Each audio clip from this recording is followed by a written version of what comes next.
We're going to look at the second type of problem that will be involved in your Module 2 homework and quiz. And I just call this solving special trinomials. Okay. We have already solved trinomials that are quadratic. So for instance,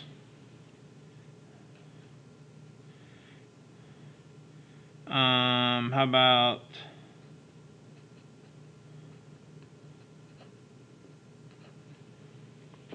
this is a trinomial. Trinomial means three terms, and it's a quadratic equation because the variable squared.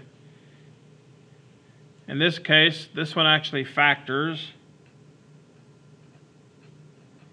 So I can factor it into x plus 6 times x plus 5 equals 0.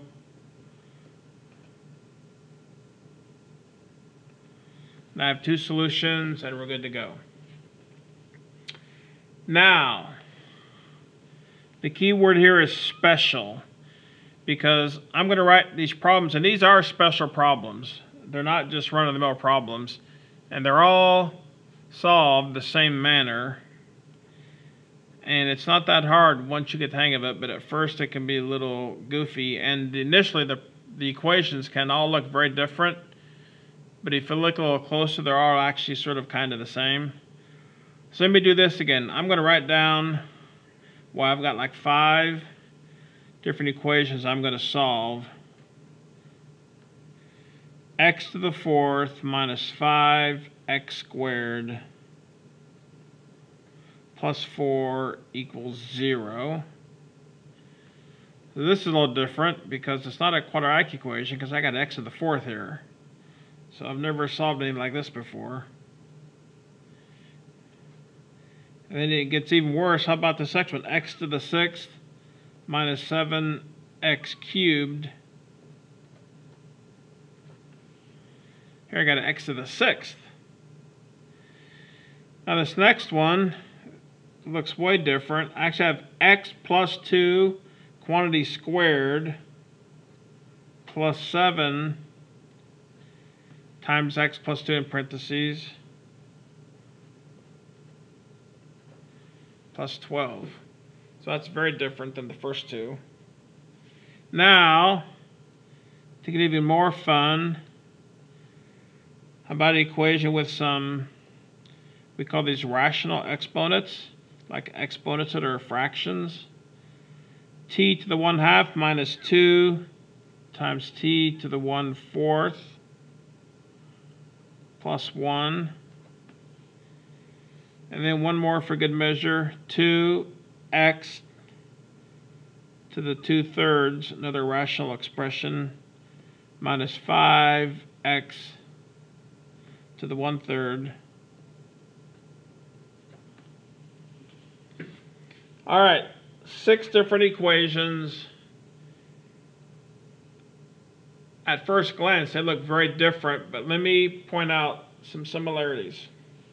First of all, they're all trinomials. Remember, terms are things you add or subtract. So this first one, we have 3 terms. This one's a little different, but if you think of the parenthesis as just a single factor, parenthesis squared, this, 3 terms. All these have 3 terms. The right-hand side is all 0. So in a sense, we could say that all these are like trinomials. Right? 3 terms equals 0.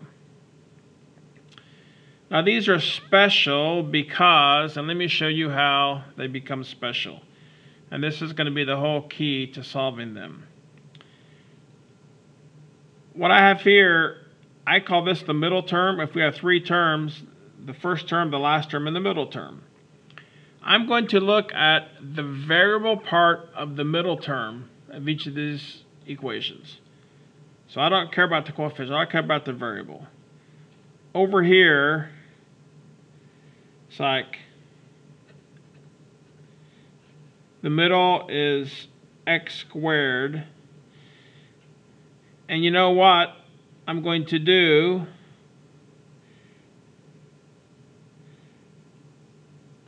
I'm going to square this thing.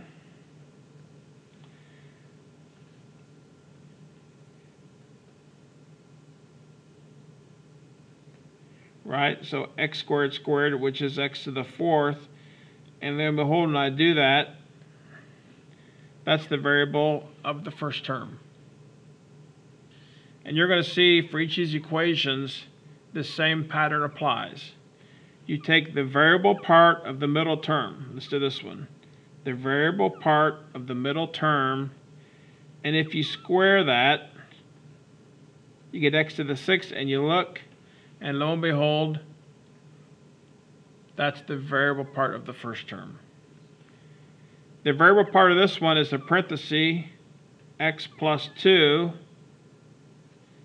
If you square it, you get x plus 2 quantity squared, which is what you have in the first term. How about these? Let's get the variable part of the middle term. T to the 1/4. If I square it, let's think about this. T to the 1/4 squared. What do you do? When you have two exponents like this, you multiply them, right? So 2 times a fourth is 2 over 4, which is 1/2.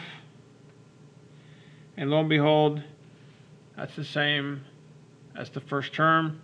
And this last one, x to the 1/3, if we square it. So you can see these all follow the same pattern. And these special trinomials that follow this pattern, there's a method that we can go about solving these. And up here it's called substitution. So let me go in depth and solve by substitution like 1 or 2 problems, and then you get the hang of it, and they're all the same pattern. So let's take this first equation.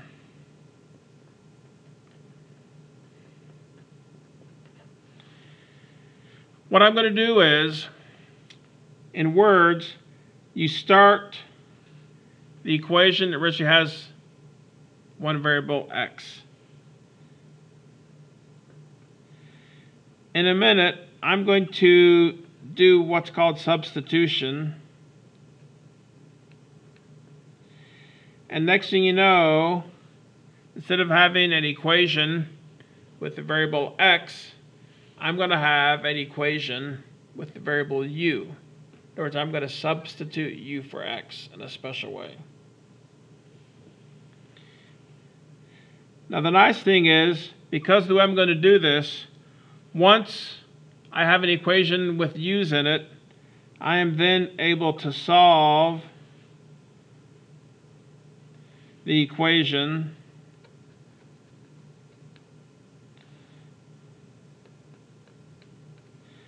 so I'm going to solve it for u. U equals 2 or u equals 5. But then the last step is, and if this doesn't make sense when we do these examples, it'll become very clear. The last step is, now that I've solved for u,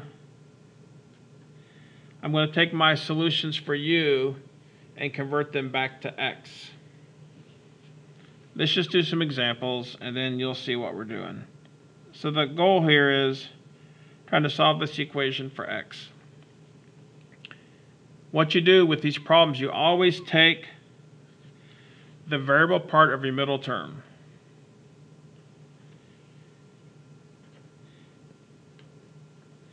And you define that to be u. All right? I've just on my own decided, hey, instead of writing x squared, I'm going to call it u. And then what I'm going to do, just to be very clear, to make sure this works, I'm going to then take that and square both sides just for fun, and then I end up with u squared equals x to the 4th. So I began with u equals x squared. Just for fun, I squared both sides of that, and I get u squared equals x to the 4th. Now, I'm going to go back to my original equation. I want to replace all the x's with u's. First thing I have, let me write it here. First thing I have,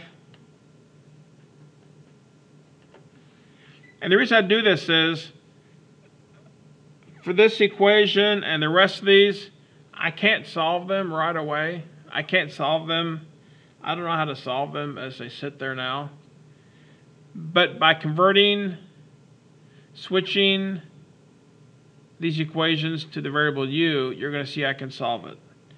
So here we go, x to the fourth. I want to replace that with something with a u in it.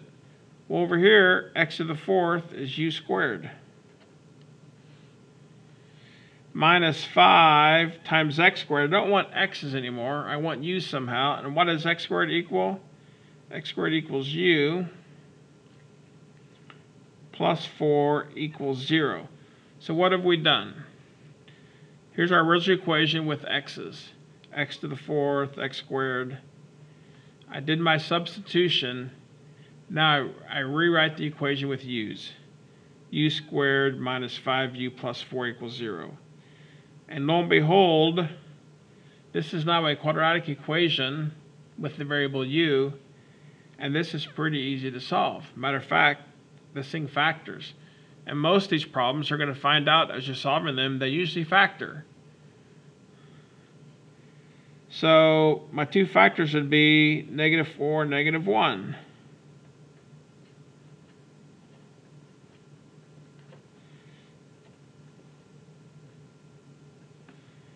So if I solve this equation for u, I say the solution is u equals 1, u equals 4.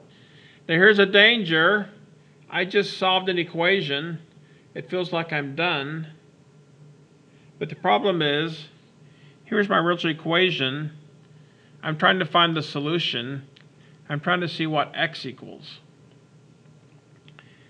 I did this substitution and turned this into an equation with u's, and I solved for u.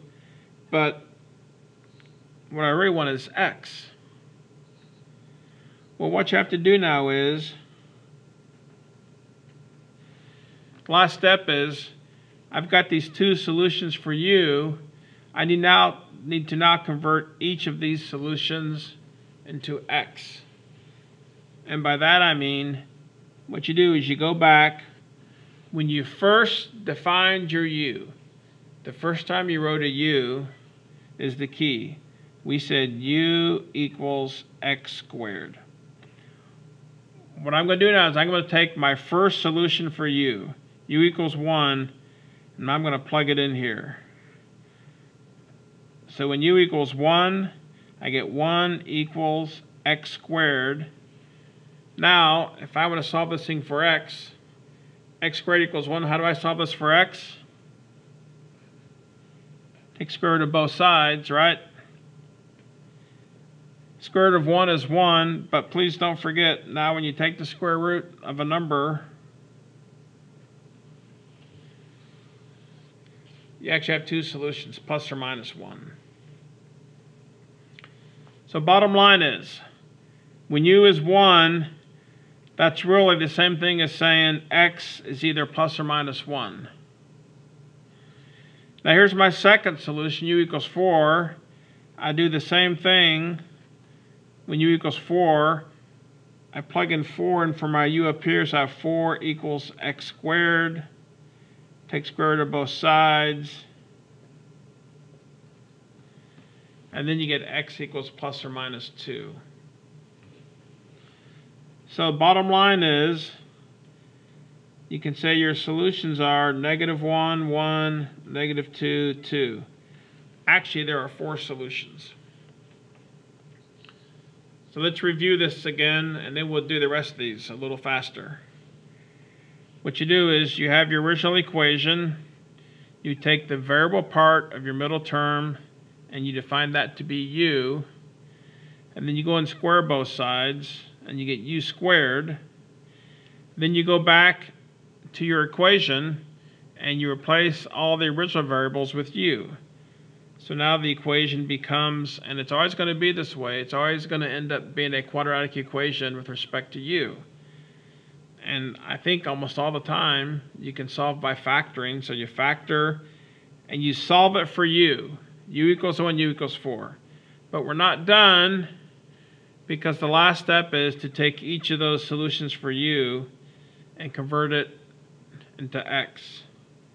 So you go back to your original definition of u, you take each solution one at a time, and figure out the new solutions, and there you go. All right, now let's do the rest of these, and it's going to go much faster because I won't have to take so much time. But you're going to see the pattern is almost the same. So this second problem, x to the 6th minus 7x cubed minus 8 equals 0. Take the variable part of my middle term. That's what I'm going to call u. If I square both sides, I get u squared equals x to the 6th now. I'm going to take my original equation, replace all the x's with u's. X to the 6th is u squared minus 7 times x cubed, which is u, minus 8 equals 0. Like I said, when you do it this way, you always end up with a quadratic equation when your variable is u. And like I said, most of the time, these factor. This, I believe, is going to be u minus 8 times u plus 1. Two solutions for u, 8 and negative 1. It sort of feels like you're done, but you're not done. Now you have to convert the u back, in this case, to x. You go back to your original definition of u. When we first started, we said u equals x cubed. Take the first solution for u, plug in 8 for u. 8 equals x cubed. If I want to solve for x, what do? I actually take the cube root of both sides, because the cube root of x cubed is just x. The cube root of 8 is 2. So there's one solution that I get from u equals 8. How about u equals negative 1? So I'd have negative 1 equals x cubed. Take the cube root of both sides. The cube root, the cube root of negative 1, what number times itself 3 times equals negative 1? It's actually negative 1. So you'd end up with actually two solutions, negative 1 and 2. As you can see, the same pattern. How about the third one? The third equation was x plus 2 squared plus 7 times x plus 2 plus 12 equals 0. Same pattern. U equals the variable part of the middle term. The variable part is this whole parenthesis. If you square both sides, you get u squared is equal to x plus 2 squared. Now I'm going to take my original equation. I don't want to have any more x's. I want them to be u's. X plus 2 squared is u squared plus 7 times x plus 2, which is u.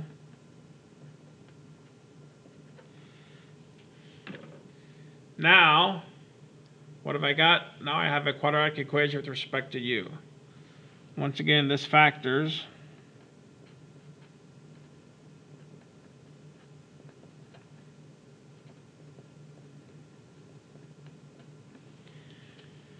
There's my solutions for u. Of course, I'm not done yet, because now I have to convert from u back to x. So I go get my original definition. I said u equals x plus 2. So if I look at my first solution for u, negative 3, when you plug in negative 3 for u, looks like you get x equals negative 5. And then you plug in negative 4 for u. whoops, negative 4 equals x plus 2. So it looks like you have two solutions, negative 5 and negative 6. Now these last two, actually I'll just do one of these because these are similar. They're both rational exponents, but they're going to be similar. So let me just do this one. And we should be good to go. So that one was t to the 1/2 minus 2t to the 1/4 plus 1 equals 0. Take the variable part of the middle term, square both sides. Let's take a minute. What happens when you square t to the 1/4? You end up with 1/4 times 2, which is 2/4, which is t to the 1/2. Now if I take my original equation and try and replace all the t's with u's, you can see that t to the 1/2 becomes u squared minus 2 times t to the 4th, which is u plus 1. So now I have a quadratic equation with respect to u, which I can now solve, and I believe it's going to be u minus 1 times u minus 1, or u minus 1 squared. Looks like there's one solution, u equals 1. However, the initial problem we're trying to solve for t. Now we have to convert from u back to t. So you go find your original definition when we first began to use the u equals t to the 1/4. Let's plug in 1 for u, and then solve for t. If I have t to the 1/4, how can I convert that just to t? How about raise both sides to the 4th power? Then you get t equals 1, and that's your solution. All right, so hopefully now that you've seen some examples, when I first began to describe it may have seemed a little confusing, but hopefully now you can see how these problems are not that hard to solve, and it's all pretty much the same steps.